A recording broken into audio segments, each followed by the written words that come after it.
आज बदलते परिस्थितियों से हर कोई निपटना चाहता है। हर ओर देखा जा रहा है, कोई अपनी मांगों को लेकर धरने पर बैठ रहा है, कोई रेल या रास्ता रोक रहा है, कोई आंदोलन के नाम पे देश के आन बान शान से खेल रहा है, तो कोई हुड़दंग मचा रहा है। लेकिन दूसरी ओर स्वर्णकार भी है, जो अपनी मांगों को लेकर हमेशा की तरह उदारवादी नीति अपनाते हुए शांतिपूर्ण तरीके से अपना आंदोलन कर रहे हैं। आइए सुनते हैं इन स्वर्णकार बंधुओं से क्या कहना चाहते हैं। सर, अखिल भारतीय स्वर्णकार विकास परिषद इस संस्था के द्वारा वर्तमान में क्या क्या कार्यक्रम जारी है? सर देखिए, अखिल भारतीय स्वर्णकार विकास परिषद लगभग 50 साल पुरानी संस्था है और ऑल इंडिया लेवल पर हम लोग हमेशा ही स्वर्णकारों के और उनके व्यवसाय के बेटरमेंट के लिए काम करते आए हैं। फिलहाल सबसे बड़ी बात मैं आपको बताऊं कि कोरोना काल में भी जब सारे लोग अपने कमरे में बंद थे, अपने घर में बंद थे, उस दौरान हम लोगों ने कंटिन्यू 4 महीने तक वेबिनार किया। विभिन्न डिपार्टमेंट से, विभिन्न मंत्रियों से हम लोगों ने चर्चा की और वहां से हमें बहुत सारे रास्ते भी मिले। फिलहाल हम लोगों ने आर्टिजन कार्ड बना करके अपने क्षेत्र में तमाम लोगों को दिया हुआ है और एक बात हो गई है, मैंडेटरी हो गई है, हॉलमार्क ज्वेलरी, ये सब लोग जानते हैं। तो इस हॉलमार्क ज्वेलरी को लेकर के हमारे सेक्रेटरी जी हैं श्री सरवन सोनी जी और हमारा पूरा टीम, हमारा यहाँ 24 परगना का प्रेसिडेंट हैं, अजीत वर्मा जी सेक्रेटरी हैं, मनोज गुप्ता जी, राकेश गुप्ता जी, ये जितेंद्र प्रसाद हैं, आपको दिलीप वर्मा है। ये तमाम लोग जो व्यापारी हैं, जो सही सोच रखते हैं, पॉजिटिव सोच रखते हैं और हम लोग अपने समाज के लिए कुछ बेहतर रूप देना चाहते हैं। वर्तमान में देखा जा रहा है सर कि इस कारोबार से जुड़े जो लोग हैं, जो मझोले छोटे कारोबारी जो भी हैं, तो इन्हें काफी आर्थिक तंगी का सामना करना पड़ रहा है। आर्थिक रूप से काफी लोग पीछे पड़ जा रहे हैं। इस बारे में क्या सोच है आप लोगों का? देखिए, ज्वेलरी व्यवसाय के जो मध्यम वर्गीय और जो साधारण वर्गीय लोग हैं, उनकी एक बहुत बड़ी समस्या क्या है, पहले आपको ज्वेलरी व्यवसाय के सिस्टम को थोड़ा सा जानना पड़ेगा। ज्वेलरी व्यवसाय इकलौता ऐसा सिस्टम है जिसमें रॉ मटेरियल की वैल्यू निकलती है, रेट निकलती है और हमें फिनिश प्रोडक्ट बेचना पड़ता है, नंबर 1। नंबर 2, ये इकलौता ज्वेलरी ऐसा प्रोडक्ट है जिसमें दुकानदार को अपने कस्टमर को बताना पड़ता है कि भाई सोने की ये कीमत है या चांदी की ये कीमत है और इतना हम ऊपर से मजदूरी लेंगे। सर सच बात तो ये है कि बदलते हालात के साथ हर इंसान को, हर बिजनेस को थोड़ा सा तो बदलना चाहिए, थोड़ा चेंज करना चाहिए। जिस किसी इंडस्ट्री ने, जिस किसी बिजनेस ने अपने पैटर्न को बदलते समय के हिसाब से नहीं बदला, वो बंद हो गया। इसके कई सारे बड़े बड़े इंडस्ट्री, हमें नोकिया हो गया, हिंद मोटर हो गया, इस तरीके से आप देखिएगा बहुत सारे बड़े बड़े ब्रांड बंद हो गए जिन्होंने समय के साथ बदलना नहीं सीखा, पीछे रह गए लोग। हाँ जी, मेरा तमाम स्वर्णकार भाइयों से एक ही निवेदन है कि हालात बदले हैं, कंडीशन बदला है। कल तक जो व्यापार की स्थिति थी, आप व्यापार करते थे, इट्स ओके, उस तरीके से आपने कर लिया। अब जब गवर्नमेंट ने हॉलमार्क ज्वेलरी को मैंडेटरी कर दिया है, तो आप कम से कम इस जगह पर भी आइए कि जो होलसेलर है या जो कारीगर है, वो अपना जितना भी हो मिनिमम प्रॉफिट लेकर के वो एक तरफ साइड हो जाता है। कस्टमर से एक रिटेलर फेस करता है, वो कस्टमर को माल बेचता है, कस्टमर जब वापस माल उसके पास लेकर के आता है, वो उसकी करंट वैल्यू अदा करता है। मतलब जितने भी नारियल होते हैं ना, वो रिटेलर के सर पे फूटते हैं। रिटेलर का आज तक कोई एमएसपी नहीं हुआ, कोई उसका मिनिमम प्रॉफिट नहीं हुआ। रिटेलर अपने प्रॉफिट को कभी मजदूरी बोल करके, कभी स्टाम्पिंग ड्यूटी बोल करके, कभी ये मीनाकारी बोल करके, कभी कुछ और बोल करके वहां से लेता है। भाई रिटेलर है, वो व्यापारी, उसको मजदूरी नहीं चाहिए, वो मजदूर नहीं है, उसको प्रॉफिट चाहिए। क्या एक रिटेलर का एमएसपी नहीं होना चाहिए, मिनिमम उसकी प्रॉफिट नहीं होनी चाहिए? इन तमाम बातों को पिछले 6 महीने के पूरा देशव्यापी डिस्कशन के बाद अखिल भारतीय स्वर्णकार विकास परिषद के तरफ से, खास करके उसके बंगाल टीम के तरफ से, हम लोग एक निर्णय पे पहुंचे हैं कि अब हॉलमार्क ज्वेलरी की भी एक फिक्स रेट होगी। उसमें उसके सारे मैन्युफैक्चरिंग कॉस्ट, उसके वेस्टेज, उसके मजदूरी, उसके तमाम चीजें ऐड रहेगी। एक रेट तय होना चाहिए। जब सरकार ने ये तय किया है कि एक मानक को मान करके आपको चलना है, हम सरकार के साथ हैं। सरकार के हर फैसले का स्वागत है, सर आंखों पर है। सरकार अगर इस बिजनेस में ट्रांसपेरेंसी चाहती है, हम खुद अपने इस बिजनेस में ट्रांसपेरेंसी चाहते हैं। आज के डेट में देखिए कस्टमर कंफ्यूज होता है। वो अगर अपना कोई माल वापस करने के लिए आता है तो उसे हम लोग कहते हैं कि भाई इतना इसमें ये बात जाएगा, उसके बाद मजदूरी बात जाएगी, उसके बाद रेट को हम लोग डाउन करेंगे, वजन में थोड़ा सा माइनस होगा। ये सारे समस्याओं को हटा करके एकदम क्लियर कट एक स्ट्रक्चर हम लोगों ने खड़ा किया है कि ज्वेलरी मेकिंग के जो भी मैन्युफैक्चरिंग कॉस्ट होते हैं वो सबको हमने एक जगह जोड़ दिया है और उसे एक रेट का रूप देने का कोशिश किया है। और जब वो ज्वेलरी लेकर के वापस स्वर्णकार के पास सेल करने के लिए आएगा, एक निश्चित परसेंटेज रेट में से, नॉट फ्रॉम वेट, वजन से नहीं, जो यहाँ पे वेस्टेज और कतरन या जो भी बात गया, मजदूरी जोड़ा गया, बस उसी परसेंटेज को माइनस करके उसके गहने का एज इट इज कीमत, करंट वैल्यू अदा करने का एक सजेशन अखिल भारतीय स्वर्णकार विकास परिषद ने देशव्यापी तमाम स्वर्णकारों को दिया है। जिसे सबसे अच्छी बात यह है कि बड़ी गर्मजोशी के साथ स्वागत किया जा रहा है। अभी थोड़ी देर पहले हरियाणा से फोन आया था, उसके बाद आपको झारखंड से फोन आया था। मैं तमाम अपने व्यापारियों को समझा रहा हूं, बता रहा हूं कि भाई देखिए ये सिस्टम क्या है और आपको किस तरह से चलना है। लेकिन ये एकमात्र विधि है। मैं अपने व्यापारियों को बताऊंगा कि आप इस विधि को स्वीकार कीजिए। आपको यही विधि से चलना पड़ेगा, चाहे आज करें स्वीकार या 2 साल बाद करें, विधि यही आपको लागू होगी। इस सिस्टम को हम लोग चाहते हैं कि कम से कम एक रिटेलर व्यापारी है, उसका एक मिनिमम प्रॉफिट तो होना चाहिए ना, ये हम चाहते हैं। इसमें कौन सी ऐसी बात है जिससे इसे ऐतिहासिक माना जाए? ऐतिहासिक फैसला कहने के पीछे मेरा मकसद ये था कि अब तक सदियों, अगर मैं ना कहूं तो दशकों से, कम जब से मैंने होश संभाला है, और हम सब लोग ये जानते हैं कि ज्वेलरी में यही सिस्टम रहा है कि इसका इतना दाम और इतनी मजदूरी। ये पहली बार होने जा रहा है जो सजेशन हम लोगों ने अपने व्यापारियों के सामने रखा है कि आप हॉलमार्क ज्वेलरी की including all expenses, including your profit, आप एक रेट तय करो। ये आप एक सेलिंग रेट भी तय करो, एक परचेज रेट भी तय करो। एक छोटी सी बात मैं आपको बता रहा हूं। आज मान लीजिए किसी भी तरह का मेटल या किसी भी तरह का कोई भी सामान, मान लीजिए अगर घर का ग्रिल, आप बिल्डिंग बनवा रहे हैं, आप अपने घर में जंगला लगवाना चाह रहे हैं, ग्रिल लगवाना चाह रहे हैं, खिड़की में, दरवाजे में आप एक शटर लगवाने जा रहे हैं, वहां ग्रिल वाला क्या बोलता है, भैया ये इतना रुपये किलो हम आपको देंगे। अब उतने रुपये किलो में उसका छांट, उसकी मजदूरी, उसका लेबर कॉस्ट, एवरी कुछ इंक्लूडिंग, उसकी प्रॉफिट भी है।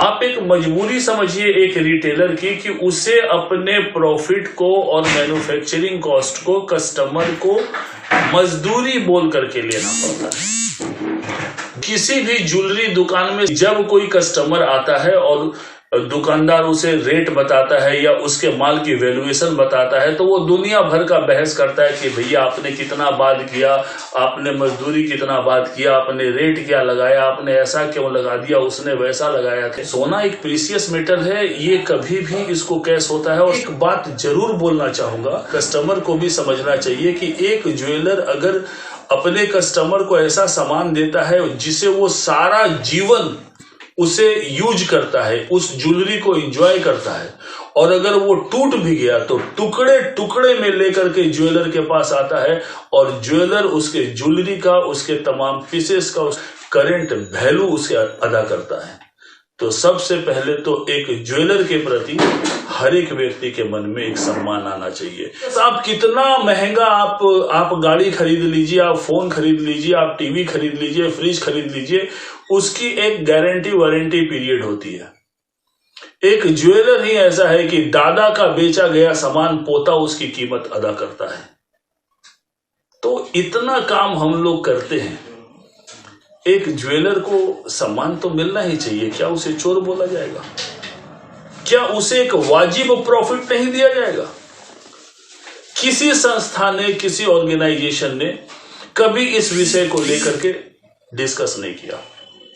हम लोगों ने इस विषय में सोचा है एक ज्वेलर का एक एमएसपी तो होना ही चाहिए, एक कृषक का भी एमएसपी है, हर बिजनेस में एमएसपी है। गवर्नमेंट अपने टेंडर देती है तो उसमें भी 25 से 30% का प्रॉफिट कर रहा उसको देती है। हम तो कहते हैं यार मिनिमम 10% तो हमें दो। हम अब इसे बदलना चाहते हैं, ये मजदूरी वाली सिस्टम नहीं चलेगी। एक फिक्स रेट हॉलमार्क ज्वेलरी का रहेगा, वो 22 कैरेट हो, 18 कैरेट हो, 14 कैरेट हो, उसे हमने एक सजेशन दिया है। बहुत सारे ज्वेलर इसे स्वीकार भी कर रहे हैं और हम अपना परचेज वापस रिटर्निंग वैल्यू का भी हम दे रहे हैं कि -20% करके जो हमारा करंट वैल्यू है हम उस पे रेट पे सिर्फ -20% करेंगे, आपको वजन के वजन का हम आपको पैसा वापस करेंगे। तो सर अभी तो आप लोगों ने इसे लागू भी कर दिया है, क्या प्रतिक्रिया आ रही है दुकानदारों की ओर से? बड़ा सही प्रश्न है आपका। प्रतिक्रिया बहुत सही है, प्रतिक्रिया बहुत सही है। और अभी मैं, जैसा कि मैंने आपको बताया कि विभिन्न राज्यों से मेरे पास फोन आ रहे हैं और लोग इसे समझने की कोशिश कर रहे हैं। और कुछ लोग, कुछ व्यापारी हैं जो चीजों को नहीं समझ पा रहे हैं, तो वो मुझे फोन कर रहे हैं कि बताइए उमेश जी एक्चुअली आप कहना क्या चाहते हैं। तो हमने उनको बताया है कि ये चीज है और इस तरह से अगर आप बिजनेस करेंगे पूरी ट्रांसपेरेंसी आएगी। आज अगर एक आइटम मान लीजिए किसी भी कस्टमर के पास है तो वो कस्टमर भी, वो व्यक्ति भी, वो ग्राहक भी, वो कंज्यूमर भी ये समझ रहा है कि ये माल अगर उसके पास है तो आज के कीमत के हिसाब से उसके पास कितने का वो माल है।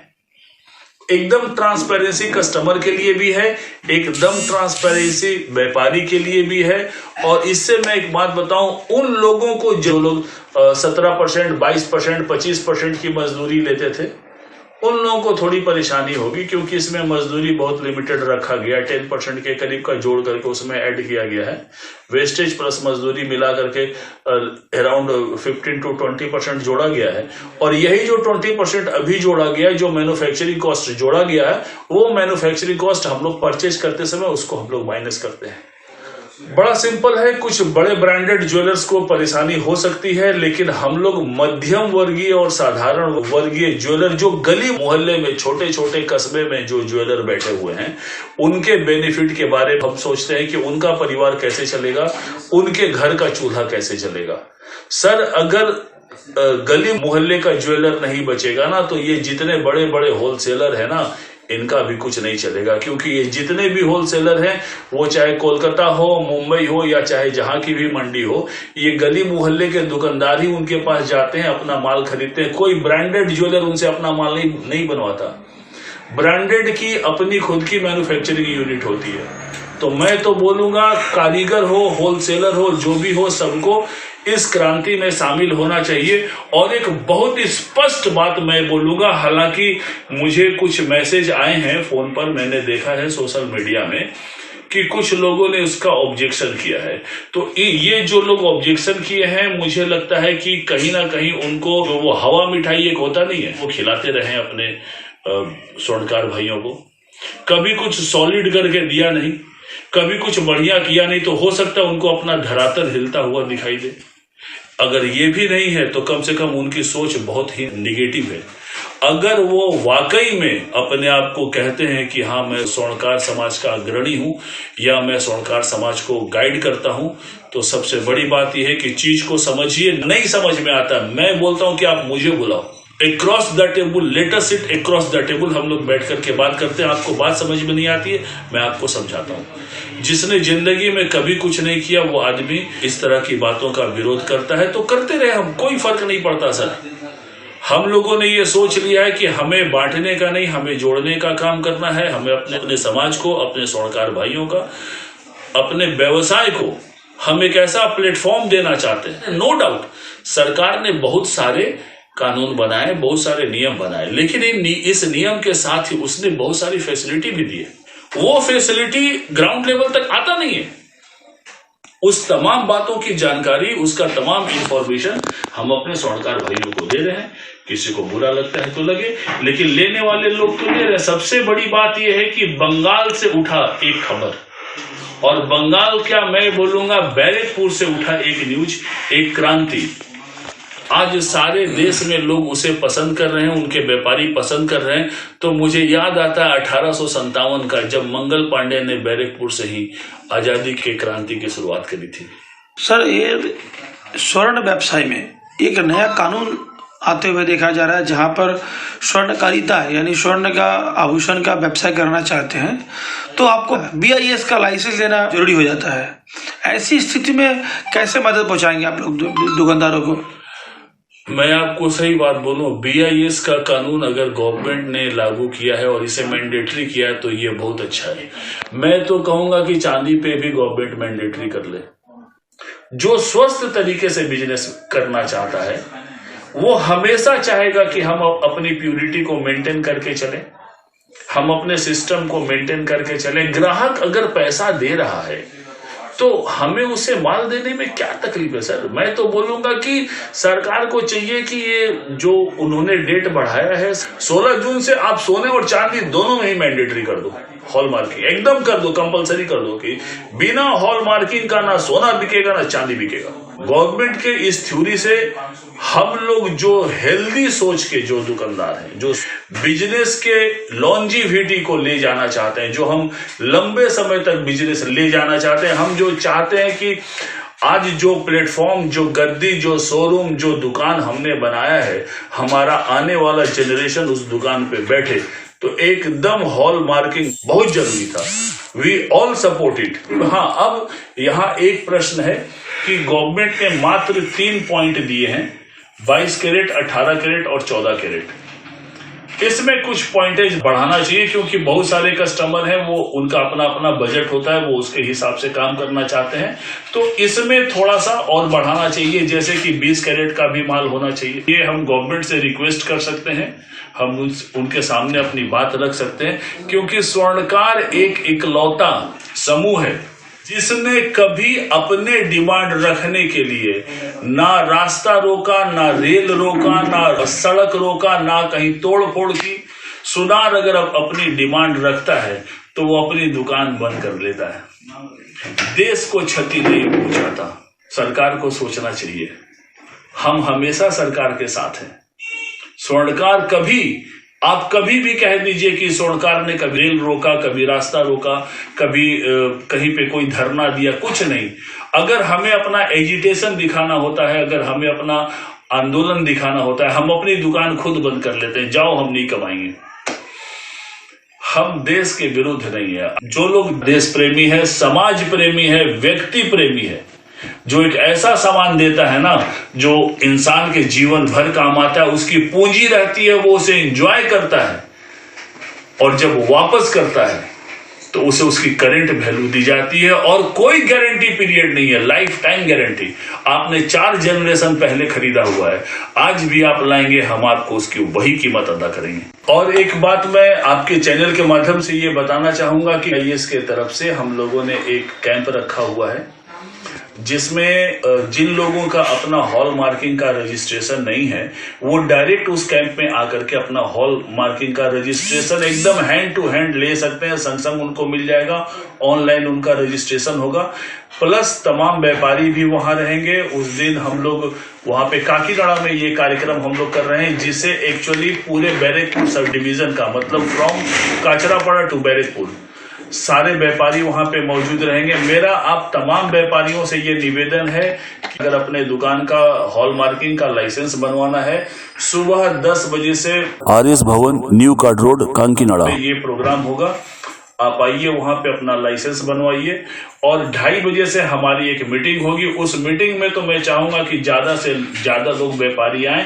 हॉल मार्किंग संबंधी जितने भी कानून हैं, जितने भी सिस्टम है, उनके जो तौर तरीके हैं, मैंने कई नियम में आप लोगों को बताया है, वो एक्ट दिखाया है, पढ़ करके आप लोगों को बताया है। अब ये अधिकारी खुद वहां पे मौजूद रहेंगे। और सबसे बड़ी बात यह है कि मुझे जहां तक ध्यान आ रहा है, बैरकपुर डिवीजन में ये पहला बार ज्वेलर्स की ऐसी मीटिंग हम लोग करने जा रहे हैं जिसमें सरकारी अधिकारी खुद आएंगे और वो आपको आपके बिजनेस के बारे में समझाएंगे। तो प्लीज आप लोग इस दिन जरूर आइएगा।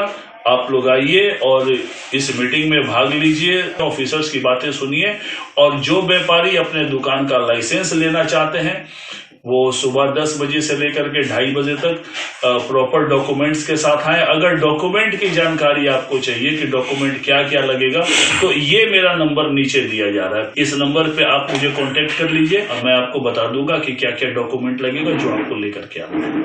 Thank you sir.